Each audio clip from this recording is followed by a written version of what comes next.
Hey guys, welcome back into another video on the FBTC channel. We've got another special guest this week, again returning for the second time. It's Brandon. How are you doing, Brandon? Yeah, very well. Thank you so much for having me on. Really excited to chat. Of course, Six Nations coming up very, very shortly, so excited to chat all about that. Make sure you follow Twitter and the Instagram below, and it's Brandon's link of his YouTube, his group, the Welsh Roundup Show, his Twitter and his Facebook in the links below if you want to go and follow him. We'll get straight into it, and we're going to be talking as the Welsh squad has just been released yesterday. What is your opinion? I'll read it out for you here. If any of you forgot, Reece Carey, Wyn Jones, Rob Rugend, Elliot Dealey, Rhea Lees, Ken Owens, Leland Brown, Thomas France, Jake Ball, Adam Beard, Dylan Lewis, Wyn Jones, Rowland Hill, Lydia Navidi, Wainwright, Faletau, McLeod, Teprick on backs wise.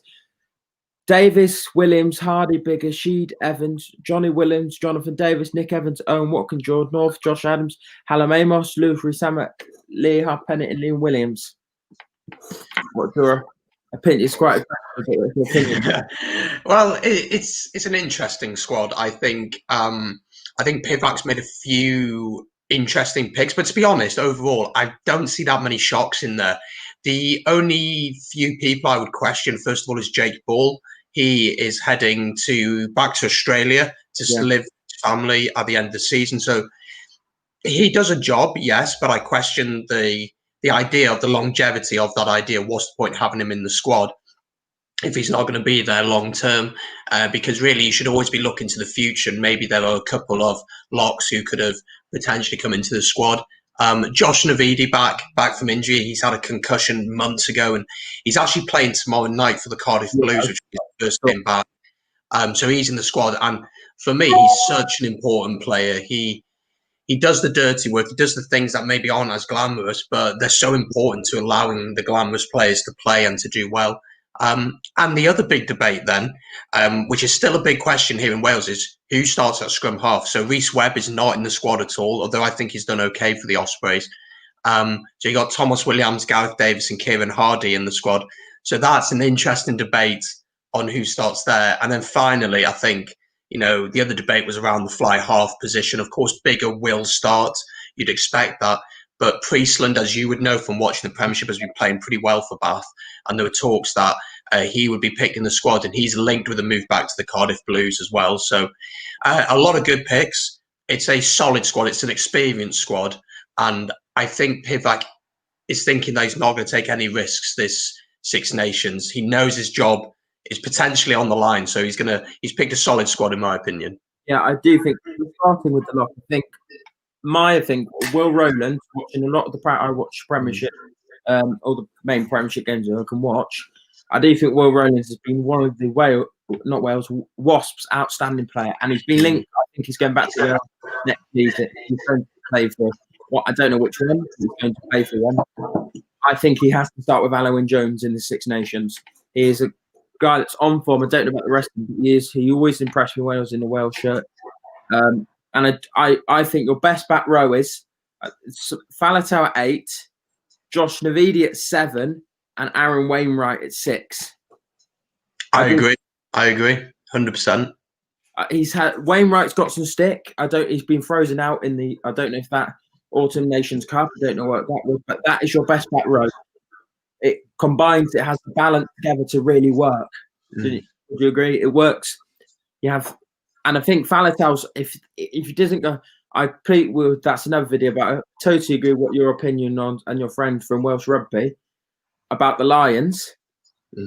Go and watch it, guys. It's on my Twitter. I've tagged him.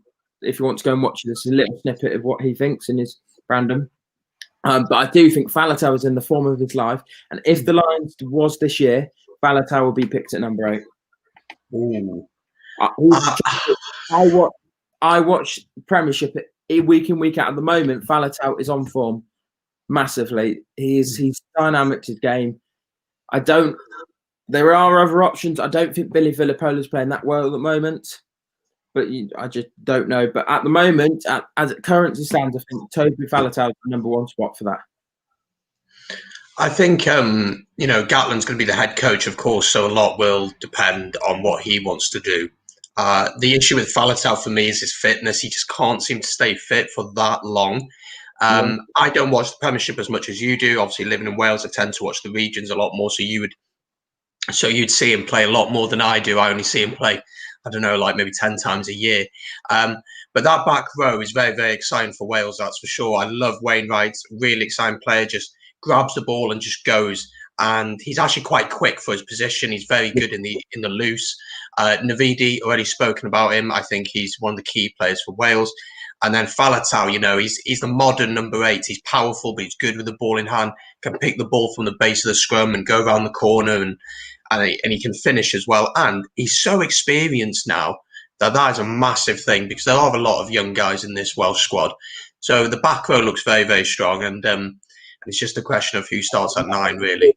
You have a 6 or 7, depends. But a guy that was your club, in my opinion, your player of the autumn was Justin Tipuric. He would be unlucky to miss out. I do think he's unlucky to miss out. I disagree with you about the autumn. Tipuric hasn't been playing that well for the past 2 years, in my opinion. The best he had, I remember this game we had against England, sorry to remind you, where we won 30 points to 3. What you're talking about. And he had the game of his life. He was so good in the Open. He absolutely sold Mike Brown a dummy. It was beautiful. And in that Lions tour 2013, he was brilliant once again. Yeah. Since then, he's just not really shone. He's had a lot of injuries. He's not consistently played for Wales. He was very much the starter under Gatland. Pivac's messed about with that back row a little bit. I think Wainwright can do what Tipuric does in the loose. Yeah. So I wouldn't be fearful of losing that element. And I think Wainwright now, he's had probably over 10 caps, but he's played in massive games. Played against France in the quarterfinals, played against South Africa in the quarterfinals, played in Six Nations games.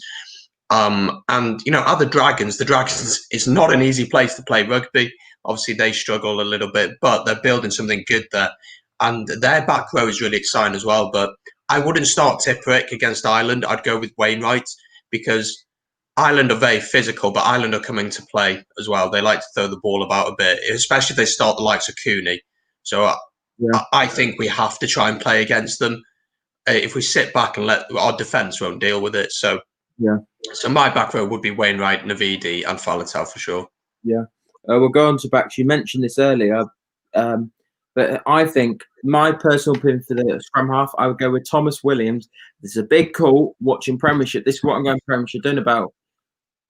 I know there's a big call. Dan Bigger will start, but I would want to see Callum Sheedy start with Thomas Williams, because I think he organised the top. Some people might not like it's controversial, but I think I would go with that, because they offer his kicking game at the moment. In form-wise, Sheedy's been in better form than Dan Bigger has.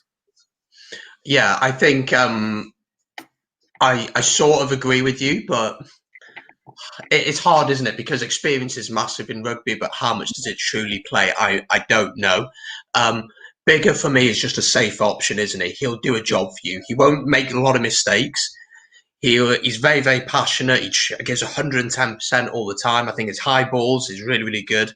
His kicking is pretty good as well when he kicks for the posts. Sheedy showed a lot of promise in the autumn, and someone else who maybe should have been mentioned was Randall, the scrum half from Bristol. He has links to Wales, wasn't picked in the Wales squad.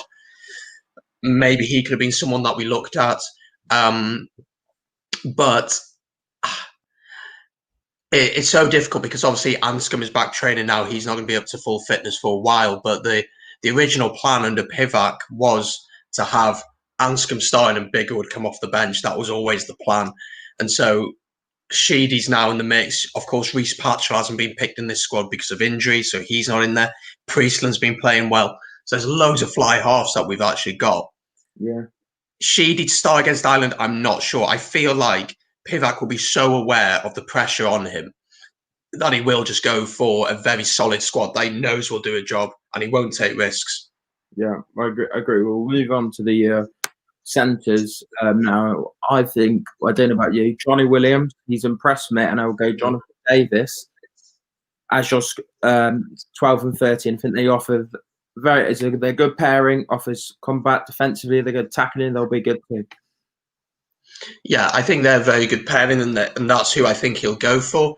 An honourable mention has to go out to Jamie Roberts, who's been playing so well for the Dragons and is really unlucky to miss Yeah. out on this squad. And if there's any injuries in the centres, I think he'll be called upon. As you said, Johnny Williams, he'll play 12. He has that physicality, similar to Jamie Roberts, but maybe a little bit more attacking flair. And then Jonathan Davis is a world-class centre. He may not play for 6 months, comes in and will have a man of the match performance. And his kicking game is really underrated as well. He can absolutely kick a ball, can't he? So, yeah, I would go with that. One person to watch out for, though, Owen Watkin, massive fan of his, really good centre. Probably hasn't had the opportunity for Wales because Hadley Parks was there for such a long time. But he's someone definitely to keep an eye out on. But Johnny Williams and Jonathan Davis, I think, will be the starting centres. And then going into the back three, there's honourable mentions. I think Liam Williams, I don't think he's up to scratch as he once was since he's got these injuries. But my back three would be Josh Adams, Louis Rees-Zammit, and Lee Halfpenny. I think they both wingers. Louis Rees-Zammit is quicker than you can ever imagine. So he's only 20 or 19. That really scares everyone how quick he could probably get even quicker. But on the whole, and then you have the stable ability of Lee Halfpenny at fullback and the kicking ability. Yeah, Lee Halfpenny, obviously, he's a world-class goal kicker. Possible, is he better than Farrell? That's another debate. Josh Adams, then, in my opinion, probably is one of the best finishers from about 30 yards out. You know, he's not going to score from the halfway line, but if you're in the opposition 22 and you need someone to finish in the corner, he will certainly do it. And as you said, Louis Rees-Zammit, just ridiculously fast. He is the Welsh Usain Bolt. I think Liam Williams is an interesting one because obviously he won't be able to take part in this first game against Ireland because he got a red card for one of the most stupid tackles in the world. And he said a stupid little comment afterwards. And for anyone saying that it wasn't a red card, if people have seen it, it was a red card. There is no doubt in my mind. You cannot go into a ruck like that with no arms and hit head first into someone else's head at speed. You just can't do that. It's dangerous. It's stupid. And I don't really know what he was trying to achieve doing that, to be honest. So, yeah, Louis Rees-Zammit, I think, it depends what Pivac wants to do. If he's going to play it safe, then George North might start. George North has been playing really well for the Ospreys and has got form back. But someone like Louis Rees-Zammit coming on after 60 minutes and running out some tired Irish props is something that I'd certainly like to see. So I wouldn't be surprised if George North starts, but Louis Rees-Zammit will certainly push him all the way. Yeah, I think if it's mine, I would go Louis because he's been on top for me. A team that's not playing at Gloucester, not playing till bottom of the Premiership, not playing at all well. But he's been an outstanding guy for them. Whatever happens, he's been phenomenal. And we'll move on to now. The England squad gets named tomorrow, and it's been unfortunately for some players, it's been named to 28 man compared to their 36, I think, for Wales for COVID reasons. But on the whole, I think you won't see any changes really. I think there's a guy that will be surprised everyone being to conclusion. His name is Pablo Ogudobri. He's been rumoured by the Daily Mail Rugby, and normally when it comes to rugby on Daily Mail, they get it quite spot on. But I think he's not the quick. He's really quick, but then he's got massive power in his thighs. It's a guy that shot, and I think again you'll see the relative. You'll see a back row for England. You'll see Tom Crowe, Underhill, and Billy. Then you'll see Youngson, Farrell, I think, and then you'll see a guy that you saw in the autumn. I've been raving about for months and months. Is Ollie Lawrence. He's in a way, kind of similar to Johnny Evans. Got a bit of power, and I think if they have him at 12 and Slade at 13, works really well, and they can mix and match in a way and I think at fullback it is and I've got to give. He won't be chosen because it's new, but it's a guy that is Freddie Stewart. Has been probably on form England's best fullback in the Premier the last couple of rounds. Been named in. He's a bit like a Mike Brown type of player. He does all the things really well. He can kick a long range goal. He's got a high ball. He's good defensively. He can stop Naman and Ndolo. He's done it in training before. He's got good tackling overall. I don't think you're going to see, but you'll probably see Elliot Daly at fullback. Eddie Jones will choose his favourites, and I think you'll see Atoje in Hill, and I think you'll see might be shock up, but I think Genge will start. Genge's been super good when he's been playing for Leicester and England when he showed up in that final in the Autumn Nations Cup. I do think across you'll see a very similar squad. Over, I think it's really tight. What we'll see. Yeah, I think England's squad, you know that Eddie Jones has his favourites, that's for sure, and you can probably pick the starting 15 that he'll go for. I think it's quite interesting with the Saracens boys because a lot of them have only played one game in an extremely long time, and they actually lost that game against Ealing 28-27, I believe it was. 26. 27-26, my bad. And yeah, that was a great game to watch and quite a surprising result. But again, not so surprising because they've not played for such a long time. And whether they will be up to the standard of international rugby, where I know the Pro 14 is not at the level of the Premiership, except for probably Leinster and Ulster, you'd say, are at the level of the top teams in the Premiership. They're coming in against a team who maybe 4 or 5 of the starting 15 have played one game of rugby in the past 6-7 months, really, or since the autumns at least. So it's a big question. The one player I'd love to see in the squad is Marcus Smith. I would love to see him in the squad at 10, but whether he'll be there is another thing. I feel he is down. It depends, really. I think Joe Simmons is ahead of him. I do personally. I don't think he's been in a Harlequins team. He hasn't always been brilliant. He's had good games and then had really bad games. Yeah. Realistically, should have got last Premiership game that happened. Should have taken Quinn to a win, and somehow they were able to lose that game. It wasn't game management. And I think his confidence isn't as high as Joe Simmons. And I think at the moment, if I was to take first fly half, I would take Joe Simmons. But he'll probably take Owen Farrell and George Ford. Because those are his two favourites, and he's going to get criticised so much. But I would take, if there any 10 I would take Smith, because he brings something different to the team. Do you think that the Farrell and Ford axis works with the centres, or are you more of a fan of seeing Farrell at 10, or would you prefer to see Ford at 10 and then Farrell at 12? This is going to get people so annoyed, but Farrell is not in my starting team. Oh, wow. Okay. It might be a bit biased too, but I think consistently, when Ford's played, he's played better than Farrell. Okay. And people think Farrell has amazing kicking percentages. Realistically, Premiership, this is last season too, he had Ford, he was like 6th on percentage kicking last year. He's not that good of a kicker, and people think just because he kicks all of them, he doesn't always kick. I think Ford has a high percentage kicking on the whole, I think, better game management. And then to see Ford's got a lot better with his kicking. And it's might be a bit biased, but I do think I would have maybe defensively. You go Farrell if you want to be a defensive team. They will go Eddie Jones because he's defensive. But if you want to have it, I think you go Ford, Lawrence, Slade. That's my opinion. That might throw some people off, but that's just my opinion. We all have our opinions. Yeah, we do. Who's England's first game against? Is it Scotland? Yes, it is, because they brought this new anniversary kit out.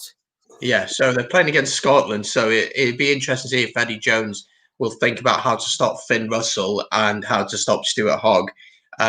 Again, though, the back row of Scotland, Hamish Watson, Ritchie, are very, very good. Good in the loose as well, so that'll be an interesting battle there. But he hasn't played since the 26th of December. Yeah, it's a while, isn't it? So he had a hamstring injury that we don't know. Rob Baxter hasn't really said anything. Gregor Townsend hasn't really said anything. He could not even play on that game. We don't know. Yeah, it's going to be interesting to see who gets to play. But back to Farrell, I would start Farrell just because of his experience. The only thing though that I question about Farrell is when we played against you guys last year, and you were miles ahead of us. You were thrashing us, really. We were really poor. When we started to come back, I didn't see any leadership from him. There's a difference between having experience and leadership. And as a captain, he should have got everyone in the stick and said, right, this doesn't happen anymore. We go back to basics. We keep it tight. We kick properly. We play for territory.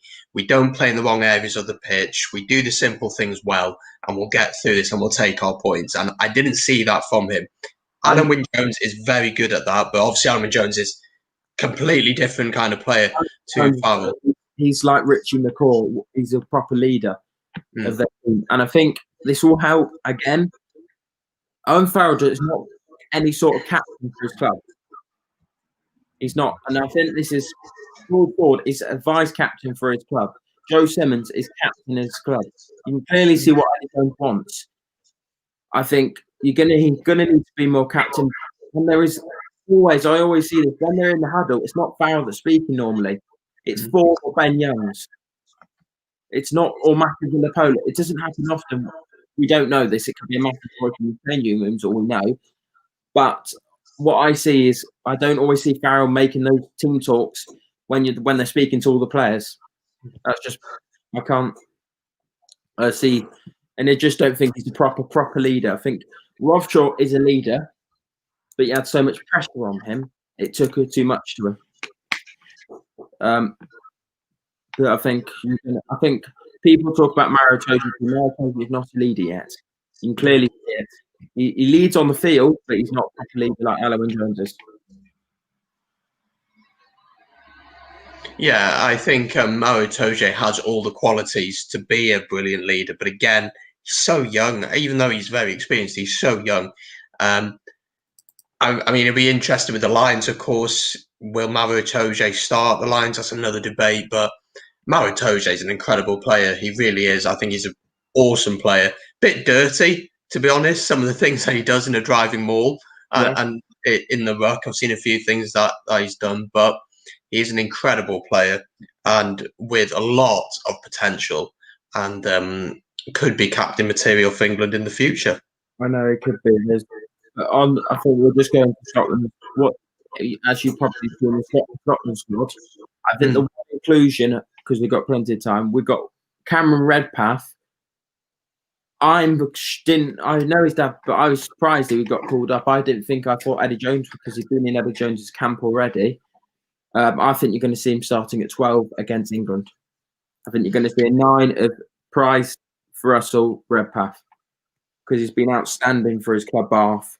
I think he's been superb, and I want to see at number 8. I want to see, obviously Richie and Watson, but I want to see Gary Graham. He's been probably the best 8 in the Premiership. I've seen him before, but he's absolutely superb. He's really carries really hard, a bit like the Toby Faletau in a way. Yeah, I think Scotland are a really exciting team now. They are certainly contenders. They are certainly able to challenge at the top of the Six Nations, which maybe, 5 years ago they wouldn't be able to.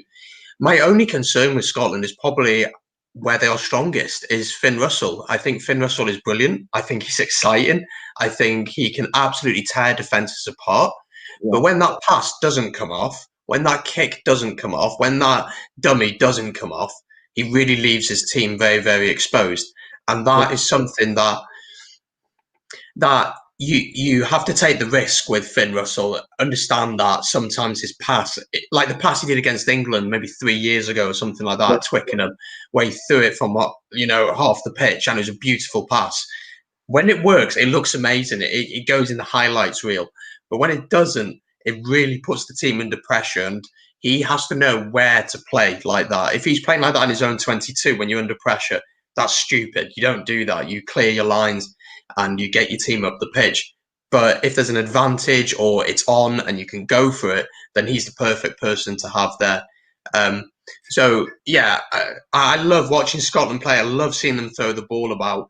But it's whether they can dominate at places such as set pieces, really, which will give them the platform to then go and do that. Against England, to dominate at the scrum or at the driving maul or anything like that is very, very difficult because of the physicality of England. So they have to earn the right, have the platform to play the rugby that they want to. Yeah, I do think this is worrying for Scotland and for Scotland rugby. A lot of players are coming down south now to the English Premiership. Hastings is gone now. Van der Merwe is gone. Johnny Gray's here. Sam Skinner's here. And Russell's in France. It's quite worrying for Edinburgh and Glasgow. They're losing players of quality to bigger teams. No offense to the Pro 14 or coming to be the Pro 16. Or whatever it is. I do think they are losing players and it will cost them eventually. It's going to cost. I think it's an interesting debate. We have national team, I don't mean so, but in the Glasgow, it will cost them. Well, we have a similar issue here in Wales, of course. We have the Gatland's law, which means you have to have 60 caps to be able to play for the national team if you're playing outside of Wales. We've just seen this week, over the past couple of weeks, Francis, he's going to be leaving Exeter at the end of the season, coming to the Ospreys, which as an Ospreys fan is brilliant. But I think it's a double-edged sword, isn't it? So it's good in a sense because they're going to go and play against better opposition week in, week out. That's no disrespect to the Pro 14. It's just not at the level of the Premiership, except for Leinster and Ulster, as I said before. Maybe, we'll start seeing the likes of Connacht push on, and Edinburgh have been doing really well this year. But the level of the Premiership compared to the Pro 14 is so much higher anyway. But then again, you want to keep your best players in your country playing regularly, and that's how you improve the league as such. But then it raises the question again of, do you have a British league? So do you say you have two leagues? You have the top 10 teams or top 8 teams in England, and you pick one from Scotland, and you pick 2 from Wales, and you pick 2 from Ireland, then you make another league with the rest of the teams. Do you do that? But with these South African teams coming into the Pro 14 now, you're not going to see that anytime soon. But like for Scotland, I've got a few Scotland mates, and they really believe that Finn Russell's game has improved a lot through going to Racing than what you'd have had at Glasgow. So, I mean, you look at Glasgow this season; they've been shocking. So that's something else. Hastings is moving to Gloucester, and I think that's the right route. Van der Merwe moving down. I think you're seeing.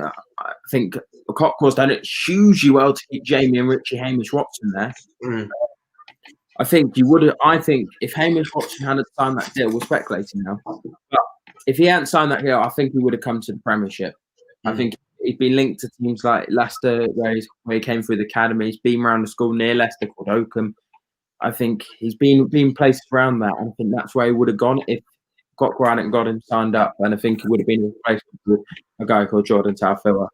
But on the whole, I think we'll move on to talking about what do you think will happen, and who do you think will win it, and who will come wooden spoon. Yeah. I think England and France will be favourites, in my opinion, for the Six Nations. How do I think Wales will do? Not as bad as the Autumns. I think we will do a lot better. I think we'd be looking to beat Italy, obviously, and not to disrespect Italy, but that's a given. I think Italy are really, really poor and in a very difficult spot at the minute. And I mean, I'd be very open to the idea of promotion and relegation in the Six Nations, with Georgia potentially coming in, or maybe Romania or someone like that coming into the question. So I'd expect us to beat Italy. Scotland is a difficult game, and that's very difficult to see how that goes, especially with it being away at Murrayfield. That's going to be a very difficult game for us. We have Ireland up first. So again, a lot rides on that first game. I think the important thing in the Six Nations for any team is momentum. If you have momentum, if you win your first couple of games, then you're on a roll. You know what works. You know how to get the best out of your team. But in Wales, one of the things we rely on massively is the fans. We really have an amazing atmosphere down at the Millennium or Principality, whatever you want to call it. It is one of the best places. It's built to watch rugby. It's built to have rugby in it. I've been to Twickenham. I've been to the Aviva. I've been to Murrayfield. There is no stadium like it. And I'm not saying that because I'm Welsh. It is the best rugby stadium I agree with in the you. Northern Hemisphere. I definitely agree with you. You have such good, especially when the week is closed, it's even better. Oh yeah. I've never been in future when the COVID eventually ends. I really want to go to the Millennium and see what it's actually really like. Because I've never been there. But hopefully in the future we'll be able to do it. But on the whole, I do think England. It'll be France versus England who decides the Six Nations, really, because France is 9 and exactly. If Dupont doesn't perform on that, I don't know who their first game is. I'll check. But if they don't perform on that first weekend without internet, They've got Italy first. okay, they'll be fine. If they had someone like Ireland first, but obviously they don't, or Scotland, I think they would have been in a bit. They played England, you know what I mean. Yeah. But if they play both of them, I think they're in a bit more trouble because they have Jalabert. Jalabert is a really good player. I just don't think he's at the standard at Antwerp. But I think in the future, Jalabert, they've got 2 young fly halves that are probably one of the best informed Europe fly halves in the coming Europe. It just shows how good quality they got now. Yeah, France are really exciting to watch, aren't they? You know, when I grew up, you know, I remember they had some weird people at fly half. Some South African born players at fly half. They had Morgan Parra and scrum half, and Shabal in the 4, which is battering everyone. But I think under Sean Edwards, they've got some discipline in place. They've got some organisation in place. I don't know how much they can understand him and how much he understands them, but I think, you know, this France team are really exciting, and they will be building towards 2023. France with fans is interesting because I've been to the Stade de France, and when France are playing badly, the fans let you know about it. When France are playing well, the fans also let you know about it. So it's again a double-edged sword. So France will be up there along with England. Ireland again are in a weird place of transition. They've got a lot of older players who maybe you question should they be in the squad. I mean, Sexton's captain, and he's probably got less than 2 years left in him at the top of the game. Conor Murray at 9, is that the right decision? With John Cooney back in form once again. And then Italy, poor old Italy. I mean, I've already said about them, but they're going to struggle once again. And they'll get the wooden spoon without doubt. I can't see them beating anyone at all. I know. I think if you play like you do in Wales, it will be Wales can't perform as badly as they did in the All Nations Cup.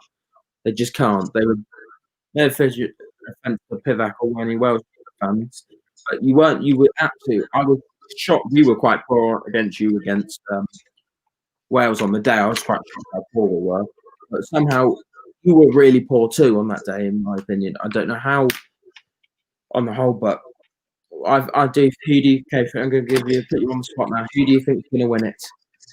The Six Nations. I'm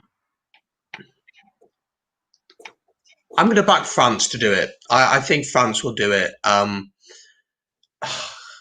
Again, the French have this ability to do stupid things and to go from playing world-class rugby 1 second to having a man sent off the next second. They have that ability in them. And if they can just keep their discipline, and, you know, they blew England away, absolutely blew them away last year.